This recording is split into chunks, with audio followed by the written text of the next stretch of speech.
Туған жерге тағзым жобасы аясында ақын Нұршеков Ерғазы Манапұлының «Көңілімнің қобызы» атты жыр жинағына жасалған буктейлерді назарларыңызға ұсынамыз. Ерғазы Манапұлы 1975 жылы дүниеге келген.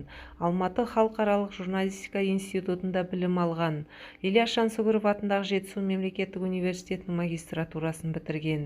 Еңбек жолын Жаркент қаласындағы номер 19 кәсіптік училищеде мұғалім болып бастайды.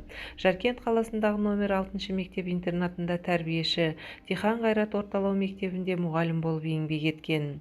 2002 жылдан бастап Алматы облыстық мамандар кәсібін дамыту институтында әдіскер. 2006 жылы осы аталған мекеме Талдықорған аймағы бойынша әдістемелік кабинетінің меңгерушісі қызметін атқарады. 2009-2011 жылдар аралығында Білім шапағаты газетінің бас редакторы, Республикалық Жас Қазақ үні газетінің Алматы облысы бойынша меншікті тілшісі болған.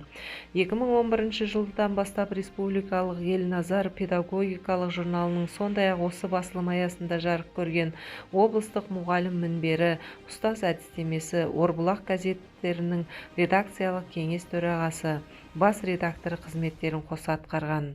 2019 жылдан бастап Нұр-Сұлтан қаласы әкімдігінің білім беру жаңғырту орталығында әдіскер, Елордалық білім газетінің жауапты шығарушы қызметін атқарып келеді.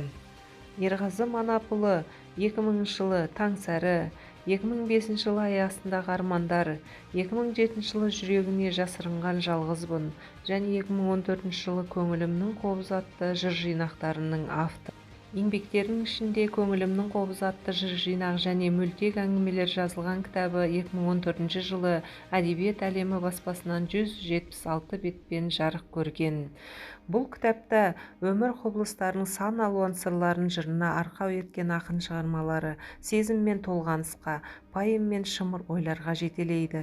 Сезіну, толғану, айнала тірлікті түйсіну, бақыт пен шаттық, ұлтжандылық пен имандылық, асқақ адамгершілік пен іңкәрлік ақын жырларының негізгі арқауы болып табылады.